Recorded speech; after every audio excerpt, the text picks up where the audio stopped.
Good morning 11th class. आज हम अपना chapter number 7 according to T R. Jain start करने वाले हैं। बेटे इस चैप्टर का टाइटल है फ्रीक्वेंसी डायग्राम्स। हालांकि हम इसको फ्रीक्वेंसी ग्राफ्स भी बोल सकते हैं।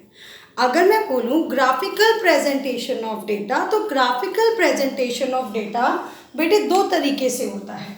हम अपने ग्राफ्स में दो टाइप्स ऑफ ग्राफ्स पढ़ेंगे। Number 1 frequency graphs, number 2 time series graph. But frequency graphs को हम फ्रीक्वेंसी डायग्राम्स भी बोलते हैं, बट ये diagrams with the help of graph बनते हैं, तो that's why we can call it as frequency graphs also. Okay, इसका नाम बेटे बता रहा है वो डायग्राम जो फ्रीक्वेंसी डिस्ट्रीब्यूशन को शो करता है। The diagrams which represents frequency distribution. अब फ्रीक्वेंसी सीरीज हमारी दो तरीके की होती है बेटे, एक डिस्क्रीट सीरीज और एक continuous series. So it means वो डायग्राम्स, वो ग्राफ जो डिस्क्रीट सीरीज को फ्रीक्वेंसीज होती है, variable is associated with its frequency. In the same manner continuous series में भी वेरिएबल ग्रुप्स में होते हैं। ग्रुप में हम क्लासिफाई करते हैं अपने वेरिएबल को और उस वेरिएबल के साथ उसकी फ्रीक्वेंसी भी होती है। अगर मैं इस फ्रीक्वेंसी सीरीज को एक ग्राफ की हेल्प से रिप्रेजेंट कर रही हूँ, शो कर रही हूँ, these are called frequency diagrams. Okay, जिसको हम फ्रीक्वेंसी ग्राफ्स भी बोलते हैं। अब मैंने इसके सामने आपके सामने बोर्ड पर डेफिनेशन बहुत अच्छे से डिफाइन करी है। Frequency diagrams refers to diagrammatic presentation of frequency distribution. मतलब जो सीरीज जिसमें फ्रीक्वेंसीज गिवन होती है, अगर मैं उस फ्रीक्वेंसी डिस्ट्रीब्यूशन को ग्राफ या डायग्राम की हेल्प से रिप्रेजेंट करूं, these are called frequency diagrams. Okay class, अभी तक हमने जो बार डायग्राम्स करा उसमें हमने सिर्फ इंडिविजुअल सीरीज पढ़ी। क्यों? क्योंकि वो वन डायमेंशनल डायग्राम्स थे। बार डायग्राम्स में आपने जो भी different types of bar diagrams करे बेटे, हमने सिर्फ वेरिएबल की वैल्यू को ही शो करी। ठीक है, that series is not associated with frequencies, इसलिए इसको फ्रीक्वेंसी सीरीज नहीं बोला जाता। क्लियर हुआ? सो बार डायग्राम वन डायमेंशनल डायग्राम है। लेकिन अब हम पढ़ेंगे भाई कैसे,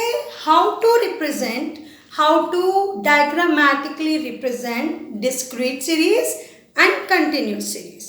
So ये जो चैप्टर है, chapter number 7 will tell you how to represent discrete series and continuous series by using different types of graph or diagrams. Okay, जिन डायग्राम्स को हमने क्या बोला है बच्चे? Frequency diagrams. ओके, अब बच्चे कहते हैं मैम कैसे? अभी भी बहुत सारे बच्चों के मन में डाउट होगा, what do you mean by frequency? देखिए बच्चे, फॉर एग्जाम्पल मैं अगर बोल रही हूँ कि मेरे घर में 1000 रुपये की पॉकेट मनी किस किस बच्चे को मिलती है। सपोज मेरे घर में 5 बच्चे हैं, total 5 children are there in my house. Okay, 1000 रुपये 1000 एज पॉकेट मनी 2 चिल्ड्रन को मिलती है। सो 1000 is what? Pocket money. So ये पॉकेट मनी कितने नंबर ऑफ चिल्ड्रन, कितने चिल्ड्रन को मिलती है? 2। इट मीन्स ये जो वेरिएबल की एक वैल्यू है, ये अपने आप को कितनी बार रिपीट कर रही है? 2 times. It means 1000 as a pocket money variable की वैल्यू की फ्रीक्वेंसी क्या है? 2। तो ये डिस्क्रीट वेरिएबल है क्योंकि ये एज अ होल नंबर है, एज अ डेफिनेट नंबर है। ठीक है, फ्रैक्शनल नहीं है, ग्रुप में नहीं है। सो ये एग्जाम्पल किसका है बेटे? डिस्क्रीट सीरीज का, one of the frequency series. Okay, अगर मैं बात करूं मेरी क्लास में 0 to 10 मार्क्स वाले बच्चे कितने हैं? Number of students, suppose 2। 20 marks का पेपर था तो 10 to 20 वाले हैं 8 स्टूडेंट्स। स्टूडेंट्स और टोटल मेरी क्लास में स्टूडेंट्स हैं 10. Suppose I am just drawing an example based on hypothetical way. Okay, so 0 to 10 यहाँ पे मार्क्स इज अ वेरिएबल है ना. अब मार्क्स वेरिएबल है और ये जो वेरिएबल है it is not discrete variable, it is what, groups में है, कंटिन्यूअस वे में है. तो ये वेरिएबल क्या है बच्चे, कंटिन्यूअस वेरिएबल. और इस सीरीज को जैसा कि हम पहले पढ़ चुके हैं, इस सीरीज को हम क्या बोलेंगे, कंटिन्यूअस सीरीज, जिसको हम जनरली फ्रीक्वेंसी डिस्ट्रीब्यूशन बोलते हैं और डिस्क्रीट को हम जनरली फ्रीक्वेंसी एरे बोलते हैं. ओके क्लास, तो how to represent discrete series and how to represent continuous series with the help of diagrams और ग्राफ्स, ये हम पढ़ेंगे under the title of frequency diagrams. I hope is this one is clear to one and all. Okay, हाँ जी. अब मैंने अपने 10th class में भी how to construct a graph बहुत अच्छे से पढ़ा होगा, but I want to give you a review of it कि क्या जनरल रूल्स हैं. आपको पता है बेटे, हमारा ग्राफ पेपर 4 पार्ट्स में डिवाइड होता है. This is quadrant 1, 2, 3 and 4.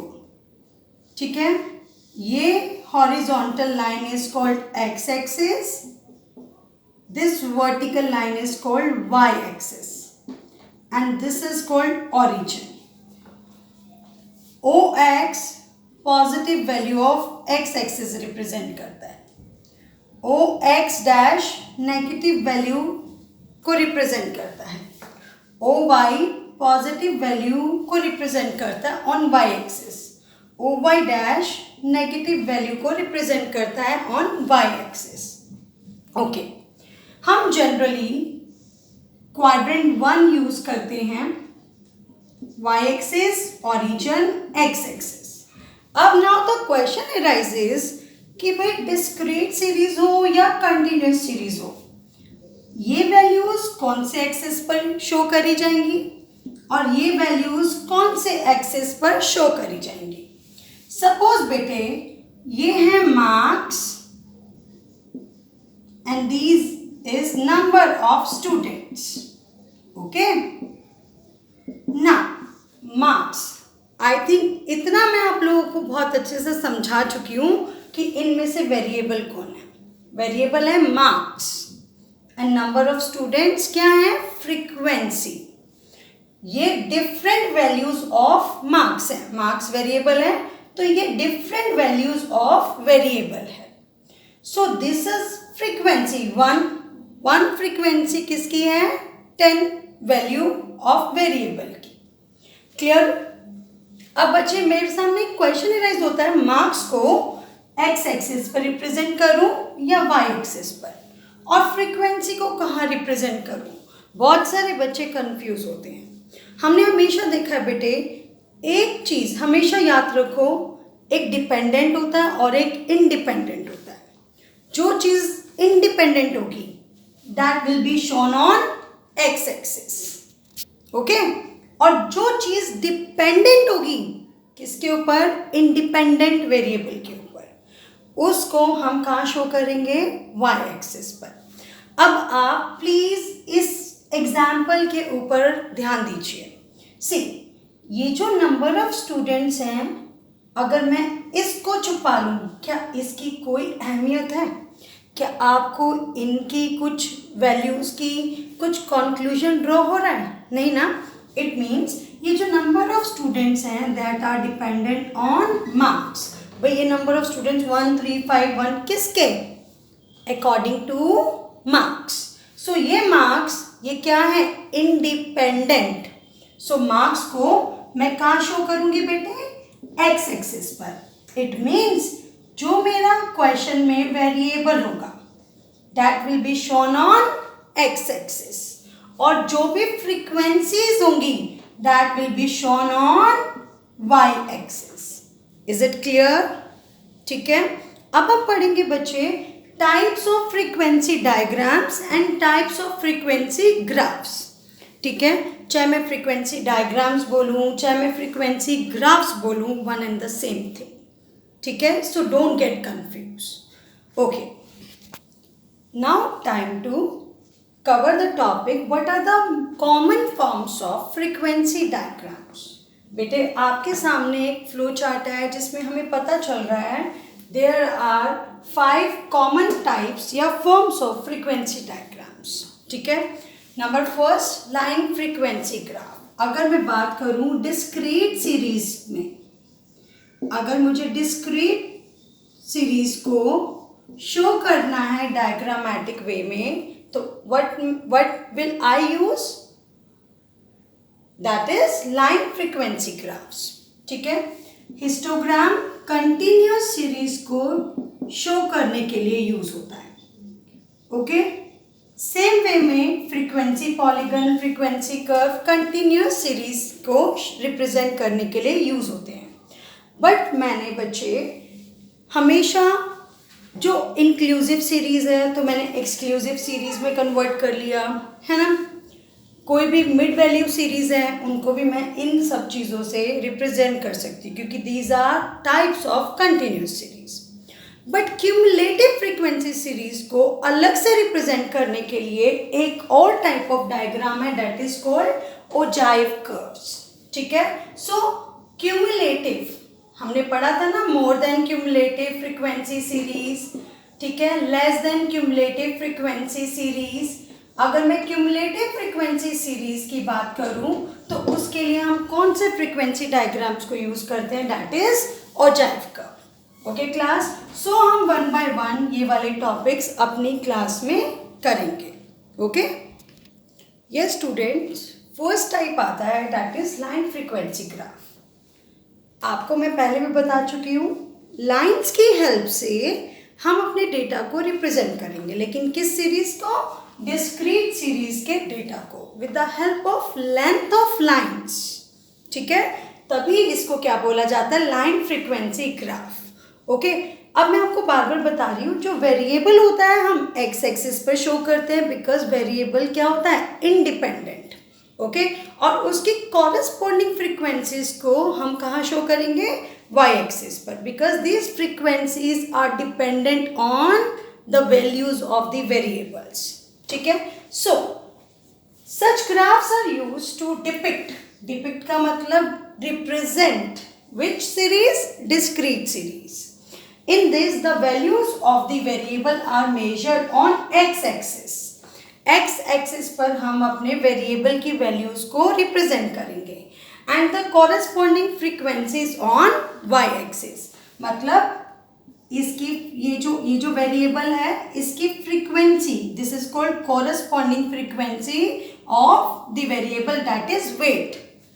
ठीक है, जिसको हम कहाँ रिप्रेजेंट करेंगे बेटे, y-axis पर. आपके सामने एक एग्जाम्पल है, देखते हैं ये डिस्क्रीट सीरीज को हम कैसे रिप्रेजेंट करें with the help of line frequency graph. ठीक है, हम जब भी डायग्राम बनाएंगे, जब भी ग्राफ बनाएंगे, सबसे पहले हम उसका टाइटल लिखेंगे. अब ये जो डेटा है that is the weight of different students, तो हम यहाँ पे लिखेंगे weight in kg of different students. Okay, then we'll make a box. Now हम कौन सा टाइप ऑफ डायग्राम बना रहे हैं, आप सबको पता है डिस्क्रीट सीरीज को शो करने के लिए कौन सा डायग्राम यूज करते हैं, लाइन फ्रीक्वेंसी ग्राफ. तो यहाँ पर हम लिखेंगे बच्चे line frequency graph. Okay, now draw the first quadrant of graph,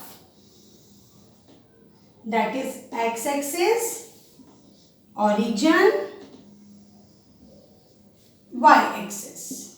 Okay, now as you can see, weight को हमारा वेरिएबल है तो मैं वेट को कहाँ रिप्रेजेंट करूंगी बेटे, x-axis पर. And frequency is in the terms of number of students. तो मैं number of स्टूडेंट्स को वाई एक्सिस पर शो करूंगी, है ना। अब द पॉइंट इज ये जो नंबर ऑफ स्टूडेंट्स हैं that is 4, 6, minimum value is 4, maximum value is 10, तो मैं 2 की स्केलिंग कर सकती हूँ, ठीक है। So I am taking here the scale of 2 means 2 students, 2, 4, 6, 8, 10, 12। Okay, what about this wait, x axis पर कैसे स्केलिंग करूँ। ध्यान से देखिए बेटे, सीधा 45 से स्टार्ट हो रहा है, 1 के गैप पर है, तो बच्चे इस सिचुएशन में हम किंग का यूज करेंगे, ओके, ब्रोकन लाइंस का यूज करेंगे। क्लियर एवरीवन, जिससे हम डायरेक्टली 45 से स्टार्ट कर सकते हैं। हमने ब्रेक कर दिया, पार्ट मीन्स 0 to 45 सीधा हम स्टार्ट कर सकते हैं, ओके। सो हियर इज 45, 46, 47, 48, 49, 50, 51, ठीक है। और यहाँ पर हम यूज करेंगे स्केल, एक्स एक्सिस